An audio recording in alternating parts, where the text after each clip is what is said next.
Coming to you from the Lydia Media Studios in the heart of Lewiston, Auburn, it's Lydia's Lunch Bunch, LA's afternoon morning show with Mark and Pam.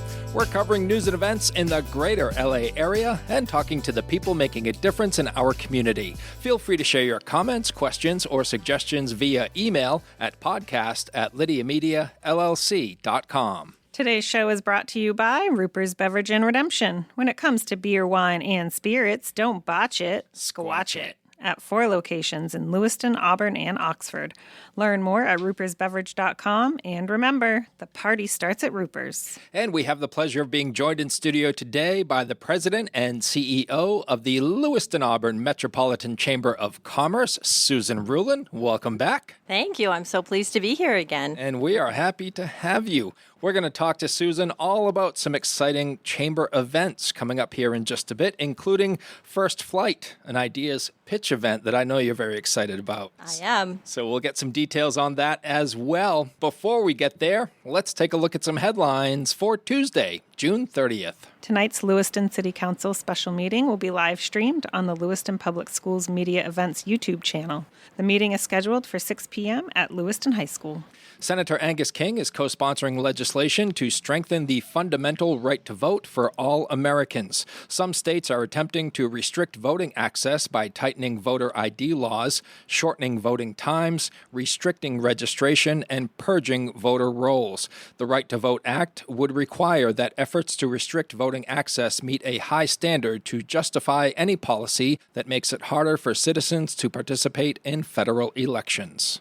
The City of Lewiston announced a groundbreaking on the Martel project for July 16th at 10:30 a.m. at 860 Lisbon Street. The groundbreaking comes as Maine faces a growing need for housing that supports older residents. Maine will need an estimated 76,000 to 84,000 homes by 2030 to meet current and future housing demand. In celebration of the United States' 250th birthday, the Volunteers Jazz Band, the Maine Military Community Network, and the Lewiston Auburn Veterans Council will hold a special evening of music at the Franco Center in Lewiston on Friday at 7 p.m. Admission is free, and for more information, you can visit francocenter.org. Now it's time for the weather. Rain or shine, it's all okay. Grab your uke and start the day. You don't need perfect skies above. Hey, just a song and a little love. Susan's dancing to the song. I'm dancing to the actual forecast. I like it. Some people will complain. Cloudy today with a high of 85 and a low of 58. Mostly cloudy tomorrow with a high of 90 and a low of 67. Mostly sunny on Thursday with a high of 96 and a low of 74. Whew. In sports, Wilson Contreras hit a 3-run homer and Caleb Durbin added a solo shot as the Red Sox extended their winning streak to 5 games.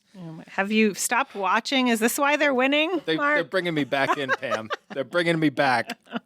The Sox beat the Washington Nationals 6-3 last night. They'll play again tonight at 7 at Fenway Park. Connolly Early gets the start for Boston. That is your news, weather, and sports. And right now it's time for the podcast segment that is Sweeping the Twin Cities. It's time for famous people birthdays. They're famous. It's their birthdays. It's famous people birthdays. It's famous people birthdays. Let's take a look at FPBs for June the 30th, shall we? Okay. All right. Pam's kind of on board. We're going to start off with Michael Phelps. He smoked a weed. He did. He did. Oh, wait. He did weed. something else, too. You know, he's also the most decorated Olympian of all time, which, I mean, could be a ringing endorsement for the weed. If you think about it. Probably not, though. Stay away from the weed, kids. He was hyper-focused. I don't know. Yes. Michael has won a total of 28 Olympic medals and 23 of them in the gold variety. That's a lot. Yeah, he's pretty awesome. Go, Michael. Vincent D'Onofrio, 67 years old today. He played Private Leonard Gomerpile Lawrence in Full Metal Jacket in 1987. He also played Edgar the Bug in Men in Black. And he portrayed Wilson Fisk, also known as Kingpin, in the Marvel Cinematic Universe. David Allen Greer, 70 years old today. He gained fame in Living Color. In Living Color. That's the one. Yep. Back in the 90s, I think his most memorable sketch was probably the one he did with Damon Wayans, Men on Film. Remember that one where they'd review a movie and give it 2 snaps in a circle? Oh, yes. That one? Yes. Yep. Now I know. His character's name was Antoine Merriweather. And rounding out FPBs for June the 30th is David Garrison, who is best known for playing Steve Rhodes on Married with Children. He is 74 years old today. Those are your FPBs. Now it's time for some OTDs. It happened on this day. It happened on this day. It happened on this day. 20 years ago in 2006, Jessica Simpson divorced Nick Lachey after nearly 4 years of marriage. The only thing I remember about their marriage is their reality show, and she thought Chicken of the Sea Oh, yeah, I remember that. was really chicken. It was actually chicken, yes. 37 years ago in 1989, The Karate Kid Part 3 was released. Oh, that's the one with Terry Silver and Mike Barnes. 38 years ago in 1988, Ronald Reagan instituted random drug testing for all White House employees after 3 Secret Service guards were suspended for off-duty use of the nose candy. Oh, Really? Ooh. the 80s were crazy. That's way worse than the weed. It's a drug-heavy episode. Great.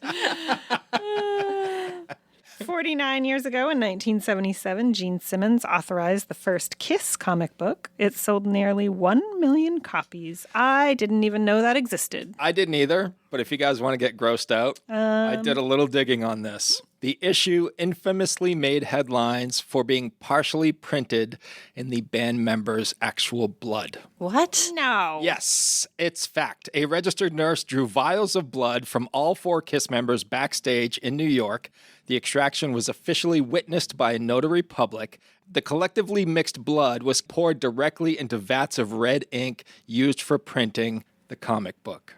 That's a biohazard, isn't it? I would think so. Yeah. But it was the 70s. Yeah. Who cared? Were there any biohazards in the 70s? Gosh, no. Okay, so are there pictures of them without makeup? Like, could you tell me? Well, Really? They went on tour without makeup. They did? Yeah. Okay. Huh. I only think of them in their makeup. Right? Yes. Face. But were they, like, was there a reason they had the makeup? Have you heard their music? I wouldn't want to put my face to that music. Didn't they have a reality show too, one of them? Gene Simmons Yes. did. Okay. Yes. I think it was called Family Jewels. And, Yes. Yeah, it was very classy. And he as didn't you have would the expect. makeup. Yeah, I think the general consensus when they took the makeup off was Put the please makeup back on. Put it back on. Yeah. We're not prepared for this. That's how I feel in the morning. Put the makeup on, Pam. Sleep in it. 55 years ago in 1971, Willy Wonka and the Chocolate Factory was released, starring Gene Wilder as Wonka. 55 years ago. Yeah. Do you remember crazy. being a kid and really kind of questioning the grandparents being in bed all day? Yes. I do. 100%. I remember just thinking, that's just weird, right? Like, did they just lay in bed all day? Yes. For 20 years, right? Yeah. Did they change the sheets? Like, And then Charlie Bucket had some good fortune of getting the golden ticket, and Grandpa Joe jumped right out of bed. That's all it took. spry Yeah. and ready to go. Yeah, he's like, I want to go see this Wonka character. I feel better all of a sudden. It's a miracle. 51 years ago in 1975, Cher and Greg Allman were married 4 days after Cher divorced Sonny Bono. Greg and Cher split up 9 days later before eventually getting back together. Make up your mind already. Really? 127 years ago in 1899, Charles Murphy became the first person to reach 60 miles an hour on a bike. Yeah, and he did it by drafting behind the Long Island Railroad passenger car. Absolutely not. That must have been scary. Yeah. Hope he had a helmet on. Did they have helmets back in 1899?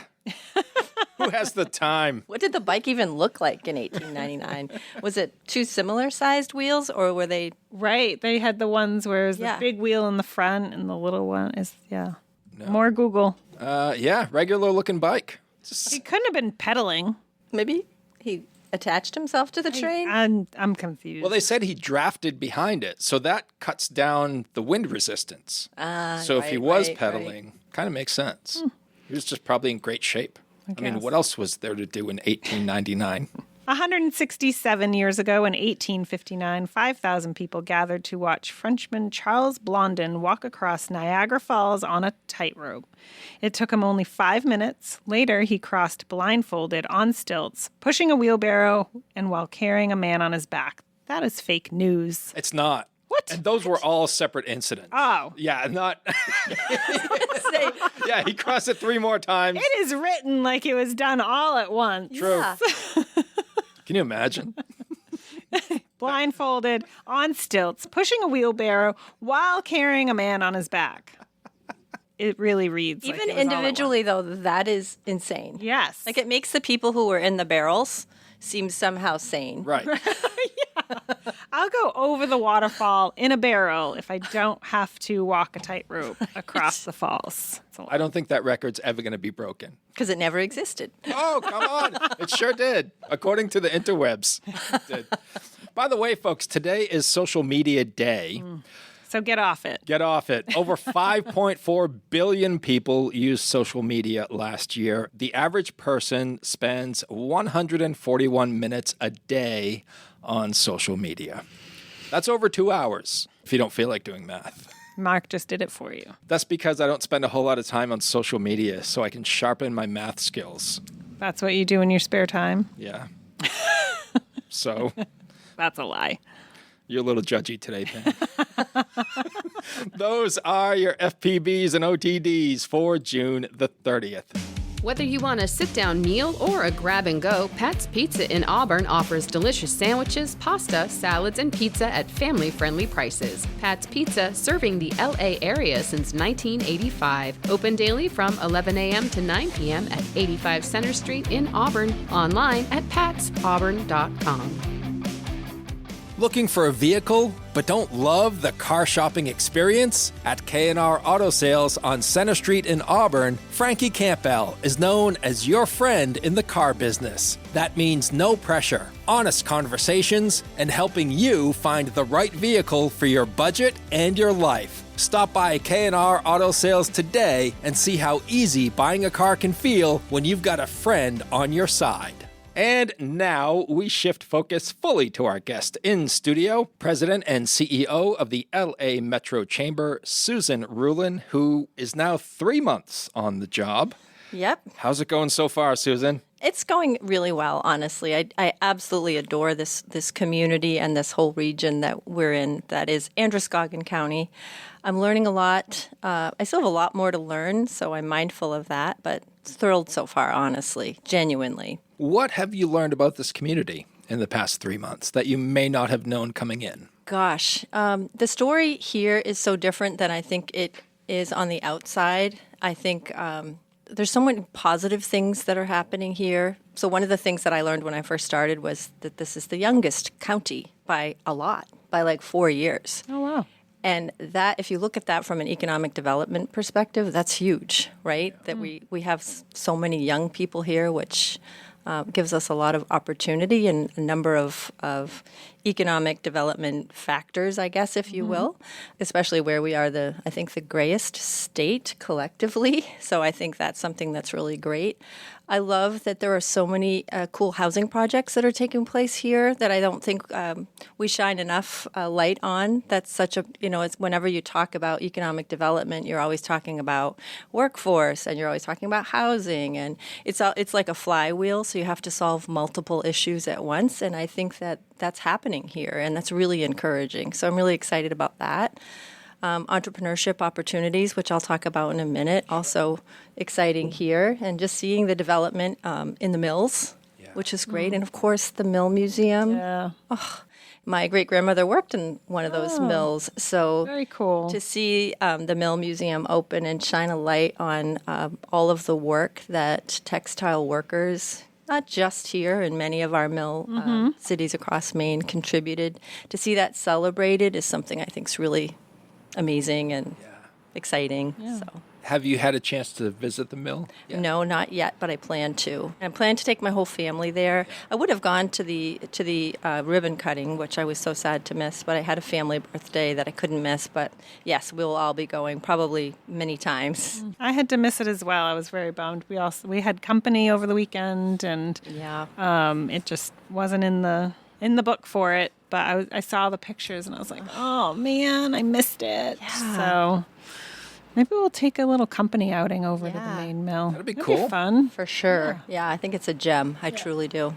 It looks awesome. Like Pam, I didn't get a chance to go over to the grand opening, but I was at Brewfest on Saturday, and just looking over across Smardpain Memorial Park, it's just transformative. Amazing. And it's perfect because people are going to look over at all the events we have in Smardpain and be like, what is that? We need to go check it out. Yep. Yeah. Other thing about this community I think is so worth celebrating is the collective works of so many nonprofits. I don't think you can have a successful business community without a successful nonprofit community. I think it's somewhat symbiotic. And just having an opportunity to learn about the Tree Street Youth Program, programs like Gather to Grow, Safe Voices, New Beginnings. I think the nonprofits are doing such meaningful and measurable work. So that's another thing I really observed here and also want to celebrate.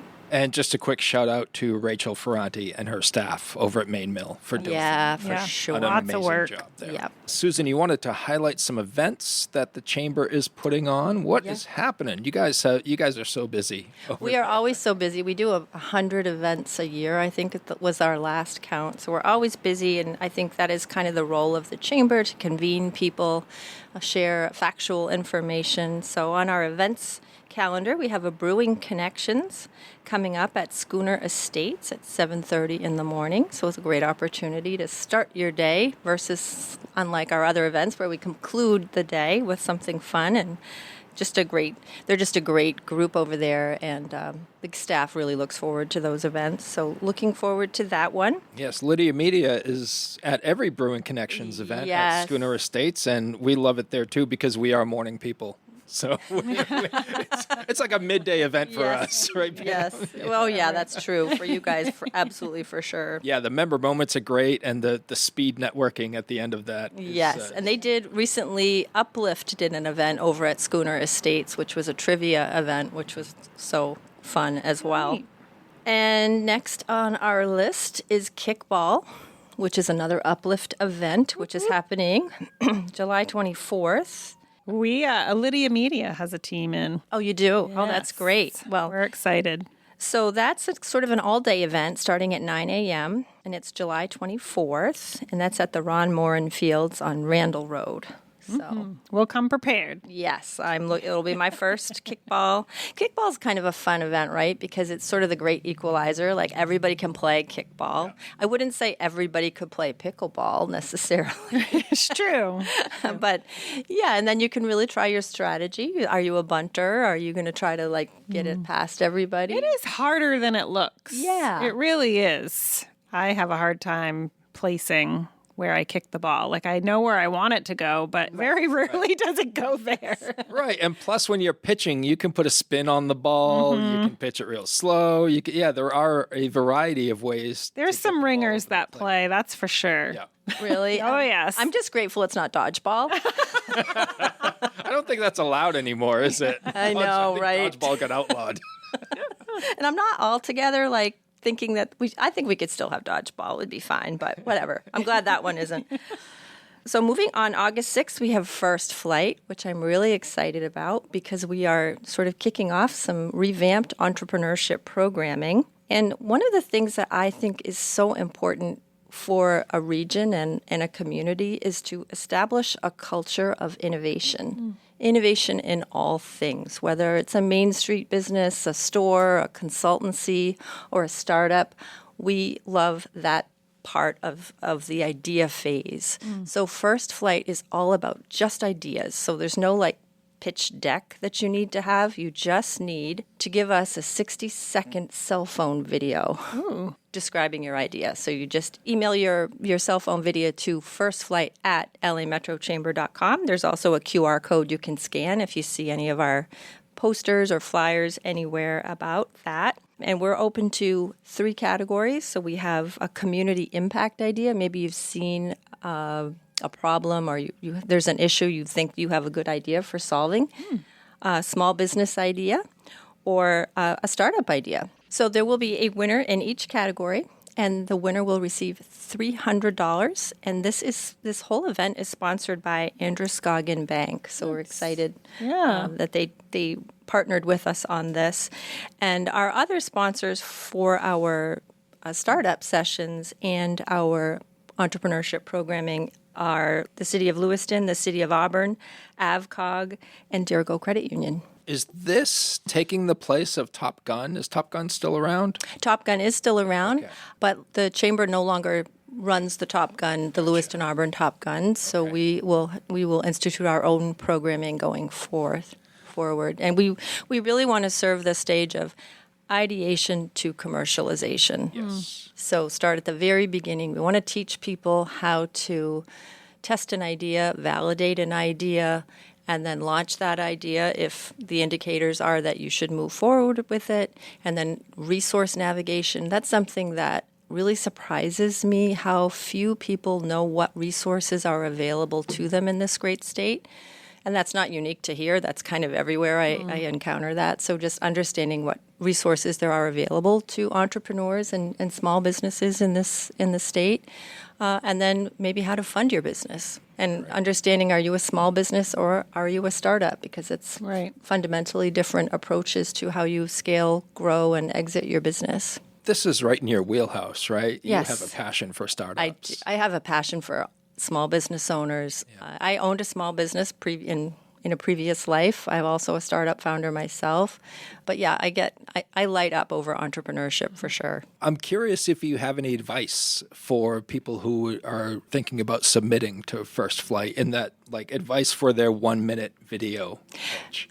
Just share the idea. If you're passionate about it. So I have an idea that I'll share with you, because I can't obviously submit an idea, so we wanted to do some test example pitches. So mine is up, I think, now, but I thought, why shouldn't we have a car library, right? We all know the problem of you can't get a job if you don't have a car, you can't get a car if you don't have a job. So why couldn't we establish a car library for folks? Here in Lewiston and Auburn, we have public transportation, but it doesn't help you if you work third shift.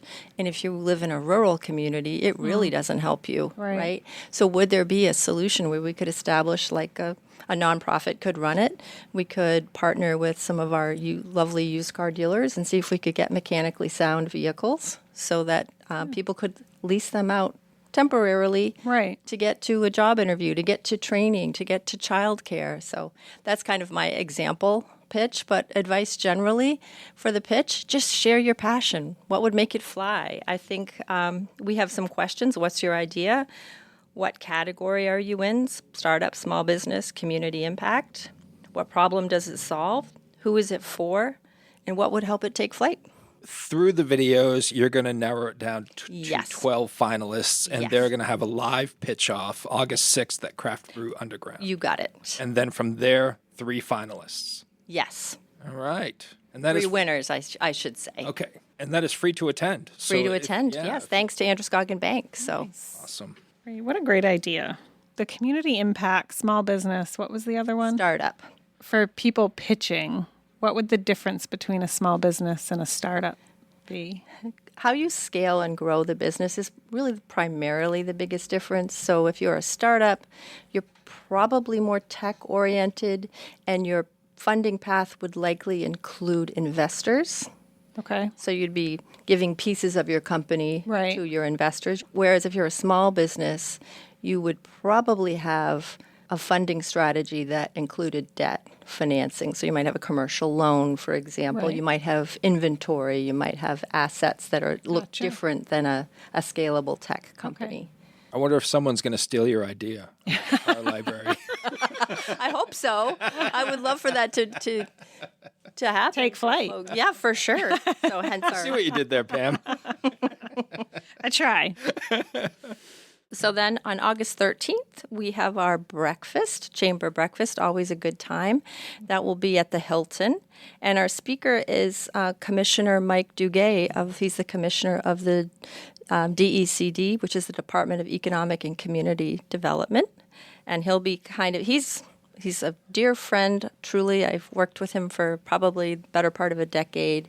And he's going to kind of kick off our entrepreneurship programming, if you will. And he will be speaking about how the state of Maine can assist business owners and startup founders at that state level, what programs are available through DECD. So we're really excited to have him. Breakfasts are always a lot of fun. They are. And finally, to round up my survey of events, on August 17th, we have the Knapp Morrison Scholarship Scramble, which is an annual golf event. This year will be at Martindale.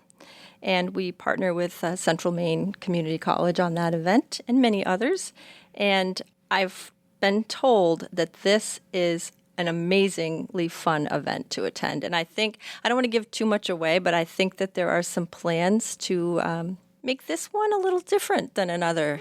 I wonder what those plans are. Maybe to be a little more light. Maybe there'll be some levity. Levity on the golf course. Yes, I like that. Pam? Pam is an avid golfer. Do you play golf, Susan? I don't play golf, mini golf, but not. Yeah, mini golf. Driving range, I'm all about Hey, that. putting's one of the most important pieces of golf, so.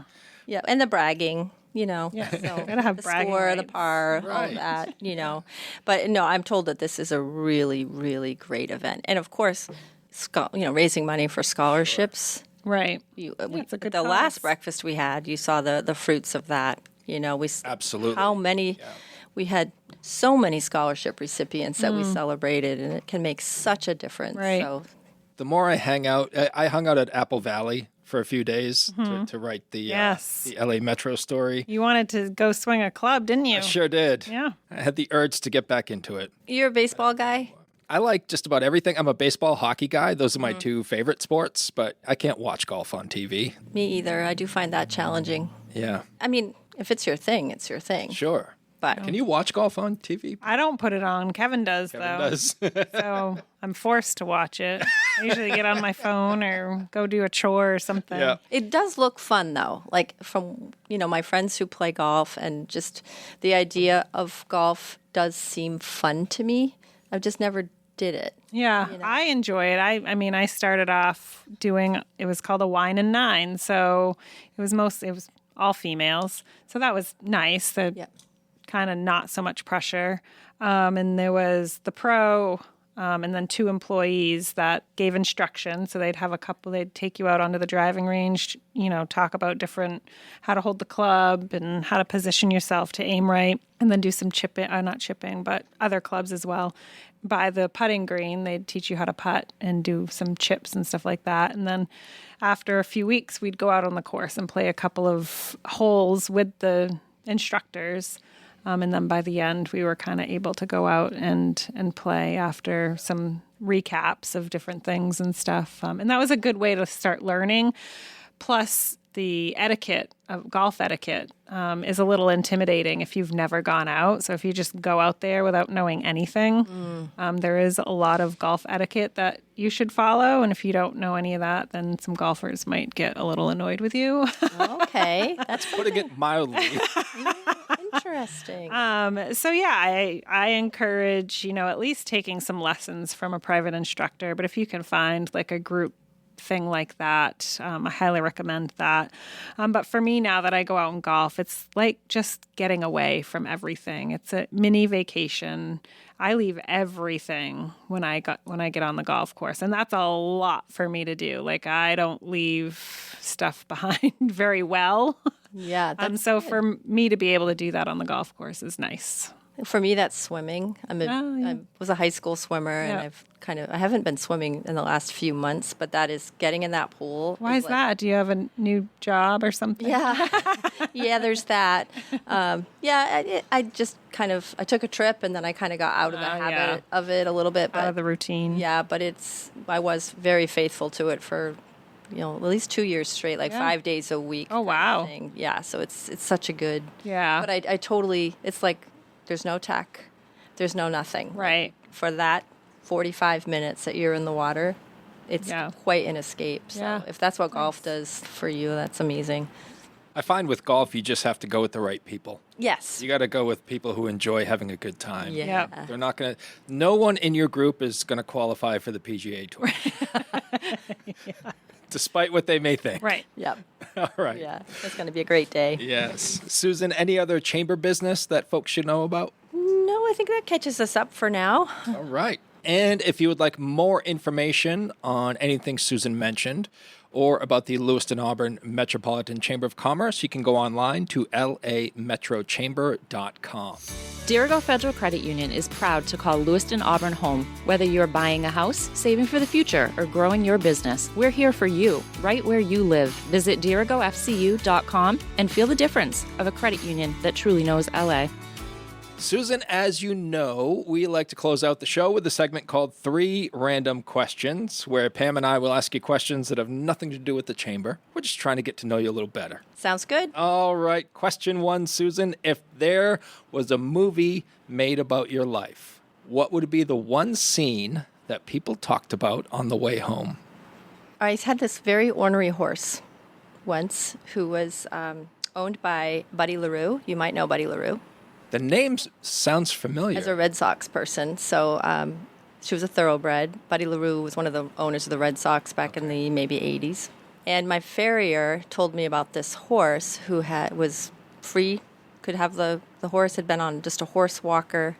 And I was kind of in the market for another horse. I had one, and I wanted maybe just one more, just for companionship for the other horse. So my husband and I went to this farm, and it was Millionaire Acres in New Hampshire. I mean, this place looked like it was right out of Dallas, and met this little thoroughbred, and she seemed great, and took her home. And I must have spent 4 years trying to break this horse, and God bless my husband. I mean, if you want to have a small fortune, get a horse, kind of thing.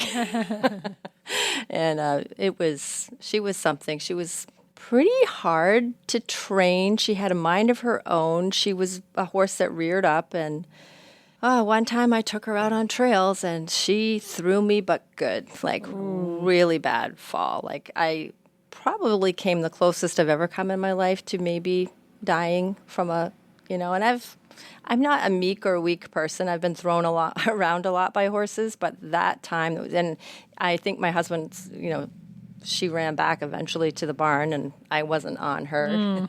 Yeah, and then he found me later, and I was pretty banged up from that. So that's probably something that might be on replay on a movie, maybe. Yeah, I would say so. I'm just curious, when you say break a horse, does that mean... Make it rideable. Yeah. Gotcha. Make it comfortable with someone on its back. Yes, yeah. And this horse had been ridden, and then through... I believe that the grandchild of the owner got thrown from the horse, and then the horse was just on a horse walker. You've probably seen those. Mm-hmm. He was walking to give them their exercise.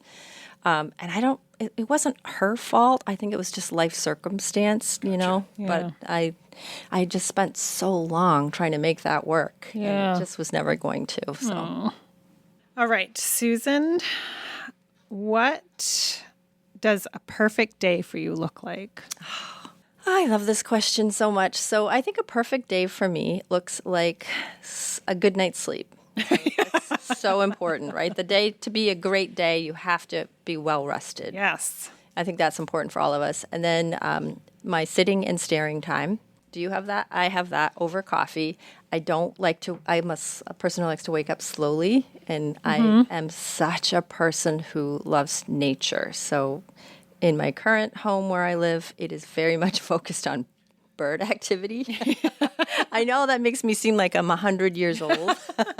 No, it's a new thing. Yeah. Do you have one of those video bird feeders? My brother gave me that a couple of years ago, but they don't hold much food. Oh. So I don't use that as much. But I'm getting really good on the bird stuff, like the calls, So doing that a little bit.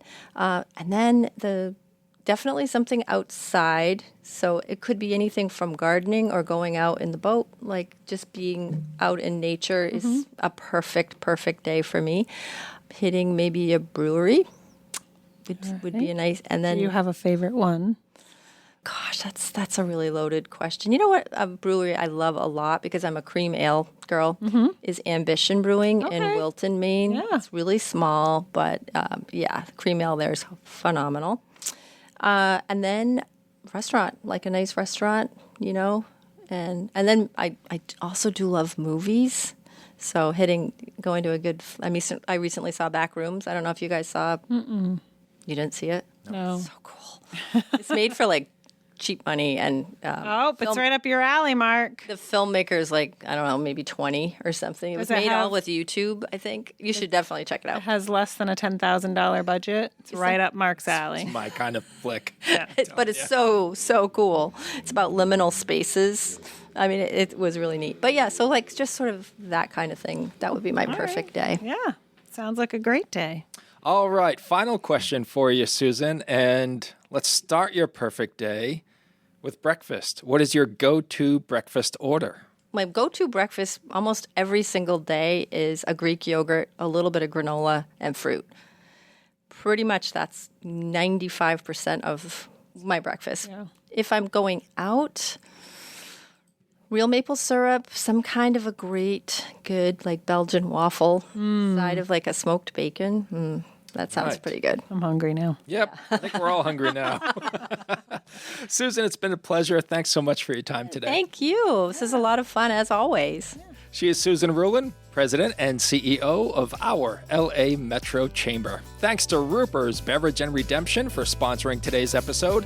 And if you'd like to be part of the Lydia's Lunch Bunch advertising family, reach out to Pam Ashby via email at pam@lydiamediallc.com.